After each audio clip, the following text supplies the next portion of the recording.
Our next speaker is a comedian. He is a creator of the Earbuds, a podcasting documentary, and he is also the host of the Political Vigilante, and he is here to speak to us and do some live comedy. Welcome, Graham Elwood. Hello, everybody. My name is Graham Elwood, and it's an honor to be here at the first ever People's Convention after watching those two train wrecks of the Republican and Democratic Party conventions. Like, wow, it's unbelievable. The Democrats' platform is Trump bad, Trump bad. And then the Republicans, man, I thought I was watching Triumph of the Will.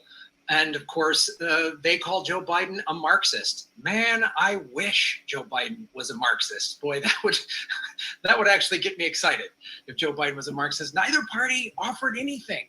Neither party wants to defund the police. Neither party wants to address climate change. The Republicans don't even think it exists. The Democrats just, we're going to green up our military. Yes, I'm sure the people in the Middle East are going to be ecstatic knowing that they're getting bombed by rockets powered by biodiesel. It's ridiculous to listen to both parties. None of them want Medicare for all. None of them want to get money out of politics. And we're constantly stuck with this lesser of two evils thing. That's all they tell us, the lesser of two evils. Nowhere else in American society would anybody accept this. Politics affects every aspect of our daily lives. You're watching this on the internet, your internet provider, there's a tax, there's legislation. That's politics. It affects everything. Did you buy something today? You paid a sales tax. That's politics. And yet this thing that affects every area of our life, we're only given the lesser of two evils. Nowhere else would Americans accept this. Can you imagine if advertisers were like, the all-new Chevy Malibu, just not as crappy as the Ford Taurus? There's no way we would accept that. Honey, it's date night. We need a sitter for the kids. There's only two babysitters to choose from, a pedophile and a meth head.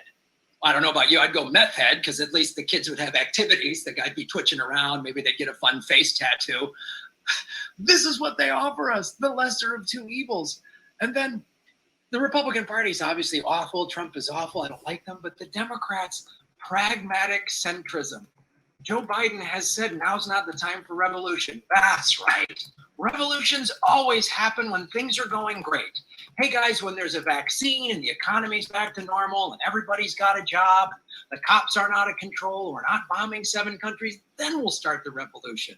That's when it starts, when everything's going great. Like, thank God Biden and Pelosi and that crowd weren't alive, like in power during the civil rights movement. They'd be like, hey, Rosa Parks, this front of the bus thing, it's causing problems. It's kind of a purity test. Do you think maybe you could just move to the middle of the bus? In fact, start at the back. Move up one row at a time, wait a couple years, get bipartisan support, and then move up another row. That's their plan for everything. And when they wanted to get rid of Trump, their solution was impeachment. Not, I don't know, here's a crazy idea. Back a progressive that had the biggest grassroots following of any politician in the history of the country? No. Let's go impeachment, which was terrifying because I don't want Trump to be in power, but then that would have put Mike Pence. He's even crazier than Trump. What would President Pence do, right? Shock the gay out of people and outlaw lunch with women? Like, he said he's afraid he'd be too tempted by having lunch with a woman. What happens, Mike, when you have lunch with a woman? Are you just like, how dare you bring your boobs to lunch? Like, our choices are the lesser of two rapists? Like, this is insane. And there's no progressive policy from anybody, not even from the Democrats, even the progressives in the Democratic Party have all folded.